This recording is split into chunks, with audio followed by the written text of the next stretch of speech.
வளர்ப்பும் வேளாண்மையும் ஒன்றோடு ஒன்று தொடர்புடையது. பால், உரம் மற்றும் உழுதல், வண்டி இழுத்தல் போன்ற வேலைகளுக்கு கால்நடைகள் தேவைப்படுகின்றன.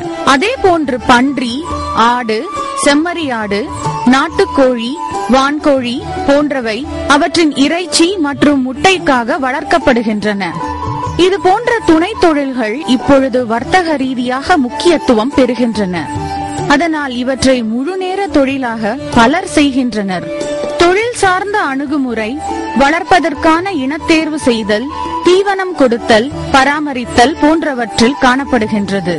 தண்ணீர் மற்றும் வேலையாள் பற்றாக்குறை, சீரற்ற விலைவாசி போன்ற இடர்பாடுகளால் விவசாயிகள் ஆடு, செம்மறியாடு மற்றும் கோழி ஆகியவற்றை வளர்க்க முனைகின்றனர். சில மாட்டுப்பண்ணை வைத்திருப்பவர்களும் தற்பொழுது செம்மறியாடு மற்றும் வெள்ளாடு வளர்ப்பை ஆர்வமாக கவனிக்கின்றனர்.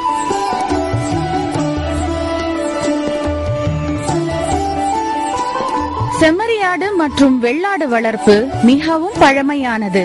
மாடுகளுக்கு முன்பு இருந்தே ஆடு வளர்ப்பு வழக்கில் உள்ளது. மாடுகளுடன் ஒப்பிடும் பொழுது இந்த சிறிய அசை போடும் பிராணிகளுக்கு குறைவான அளவே இடம், உணவு மற்றும் தண்ணீர் தேவைப்படுகின்றது. பராமரிப்பும் சுலபமே. இவை கடும் வறட்சியையும் தாக்குப்பிடிக்கும் தன்மை கொண்டவை.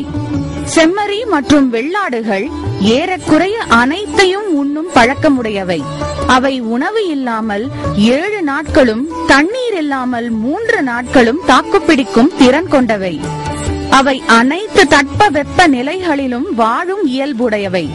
கடும் கோடையில் மாடுகளை விட இவை நன்றாக வளரும்.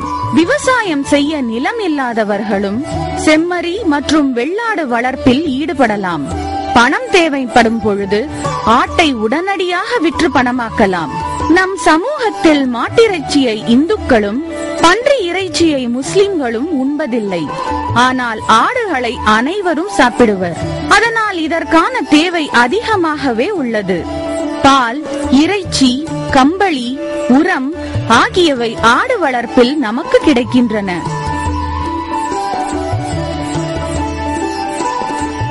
ஆடு வளர்ப்பு நம் நாட்டில் அனைத்து மாநிலங்களிலும் காணப்படுகின்றது. நம் நாட்டில் 40 செம்மறியாட்டு இனங்களும் 20 வெள்ளாடு இனங்களும் பதிவு செய்ய